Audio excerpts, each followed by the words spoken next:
This is, of course, my signature move. I start every video with this.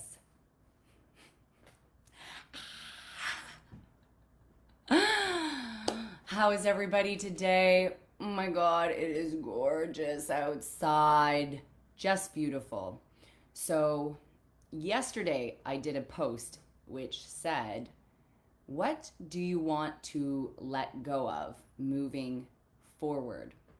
And I had so many great responses on that post. Some people said pain, some people said their exes, some people said, hi, Sonia. Oh my God, it's so good to see you today. Yay. Some people said, I want to let go of this anxiety. Morning, morning. Some people said they want to let go of like their depression and all these different responses. So I love it. I love it. I love engaging conversation. So, what really struck a chord with me, and I just want to share with everyone because this is where people go wrong. So, oftentimes, when we have anxiety and when we have depression, we have this belief that we just want to get rid of it.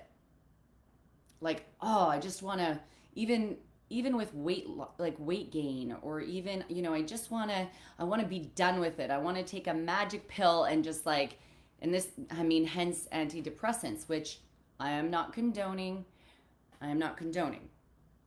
However, I just want to take this magic pill and I'm done with it. I'm so fucking tired of this. I just want to, I get people coming into my program sometimes and they want the quick fix. And unfortunately, that thinking, the thinking that says, I just want this to go away. I just want this to disappear. I want to take a magic pill. Yes. Oh, Sonia says she wants to get off the pills. Yay. The problem with that thinking is the cause of your anxiety. I'm going to say this again.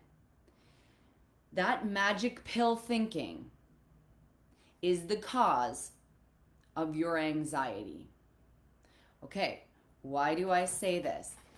And I was the same way. I was very much in my life a doer. I would be hyper productive, and I was type A personality. I would run marathons, and I was very top of my class. I always was on scholarships. But the problem with myself is like anytime something would slow me down, like my anxiety or my emotions or my negativity, I looked at it as there was something wrong with me, that it was a problem that needed to be fixed, that it wasn't okay, that I wasn't okay. Okay? So, and I had learned this. I had learned that this anxiety, it needed to be fixed and it wasn't okay. And I see this with almost every single person coming into my group, because this is a belief system that has been ingrained in our culture because of the suck it up generation. So most people, if you're my age, I'm 41, if you're my age or older, or even like, 30s, mid 30s and older, a lot of these people came from parenting that said emotions aren't okay. Being sensitive is not good. It means that you don't have it all together, that you're not stable, that you're too sensitive, that, guys will often say, oh, are you on your period? Tell me, anyone that's on the chat right now, live, tell me, did you have parenting like this? Did you have parenting? Yeah, 49, Sonia says 49. Did you have parenting where your emotions were nurtured or where they were not nurtured? If you were sad, were you told to go to your room? Or you had a tantrum, it's like, go to your room. Or were you told, like, sweetheart, it's so good you're so in touch with yourself. It's so good. You're so good at being in touch with your feelings. Tell me, what's going on for you? Tell me everything, sweetheart. Don't leave anything out. Did you guys have parents like that? Or did you have parents that said, you know, emotions aren't okay? Because, yeah, Sophia. Hi, Sophia. So great to have you on the call. Sonia says, I was not. My mom was tough love. And this is the thing. We are taught that tough love, and I mean, there is a time for tough love. Let me tell you, there's a time, and it is good sometimes, but it needs to be balanced with nurturing our emotions. It has to be, those emotions need to be felt. You know, I'm just going to give you one example of this for kids. Okay, so if anyone's jumping in on the call right now, we're talking about emotions as a kid. Were your emotions honored or were they not? Okay, because here is the thing. So my son yesterday, he was not wanting to listen. Okay, so my old school parenting would say, Tanner, like I'm counting to five, you know, you know, do it or else you're going to go to your room. That's like that forceful authoritarian parenting.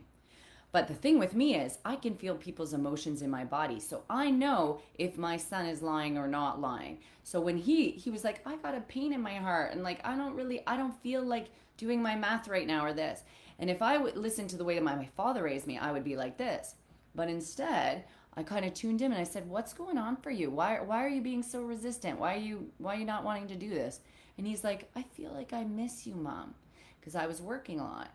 So instead of forcing him, I could have sat there and forced him, but I just listened. I said, "Really?" I said, "What are you needing from me?" And he just needed more playtime and more fun. And then the babysitter that I had, she was in tears. I could feel it because she was feeling like he wasn't listening to her. So it was interesting because she wants to come down hard because it brought up stuff from her childhood and my son.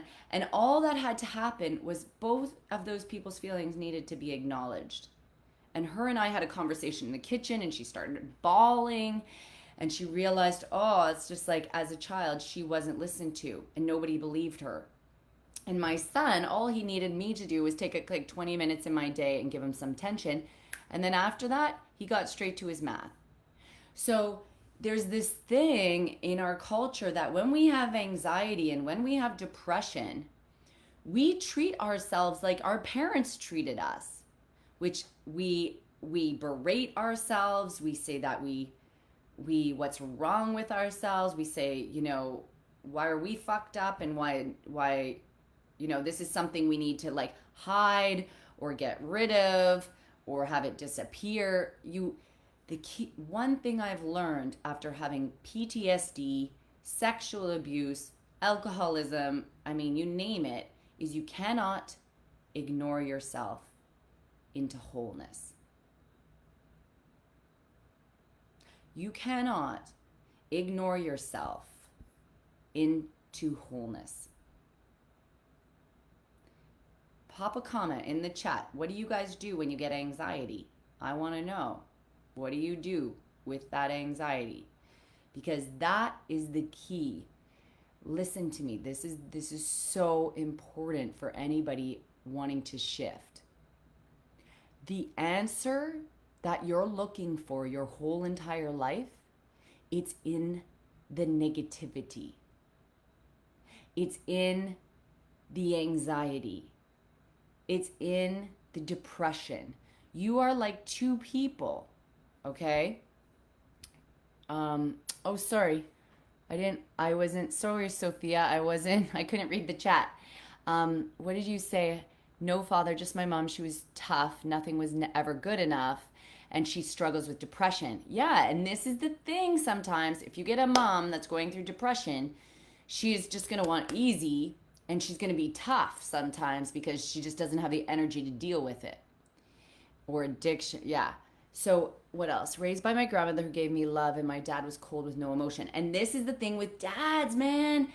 I need to just do something about dads. But dads usually don't show a lot of emotion. And same with my son just said to me yesterday, he said, I don't cry around my dad. And right away, like that is not gonna flow with me. So like the three of us are doing counseling, and I am gonna be fierce about that and fierce about having my son recognize that emotions are manly and they're not weak. Okay? Hard for me to find it. Yeah. So the key, this is a short live today because I have 10 minutes. I just wanted to hop on. But the key is that there is two of you. People think of themselves as one, but it's like two. There is your thoughts. There is your logical mind. Okay? Oh, yes. I hear that, Sophia. And then there is your emotional self. There is your unconscious mind, your subconscious, which basically controls 95% of your actions. Then there's your conscious mind. There's two of you. Sometimes people call it your inner child, and sometimes people call it big. But the key is that when anxiety comes up, that's your unconscious coming up. That's your subconscious coming up. That is your true feelings. Your true feelings. And your subconscious mind controls 95% of your actions. That's why people, when they're like, I don't know what's wrong with me. I can't stop eating potato chips. I don't know. I can't stop drinking coffee. I've got to have sex with random strangers. Like, I don't know what your thing is. But whatever it is that it's those behaviors are controlled by the subconscious mind. So, are you coming in? The police are here? Yeah, she says she needs to talk to Susan's. Very interesting. The police are at my door. Oh my God, this is a fun day. Sorry. Okay, I'm coming. Okay, so I gotta go. There's just some excitement downstairs. So when the anxiety comes up, it's because there's something from your childhood or there's a feeling that has gone unacknowledged. And that is what needs to be paid attention to. Okay? Big love. I'll talk to you guys soon. I'll tell you next video why the police are showing up at my door. Okay? I love you. I'll talk to you soon. Big love.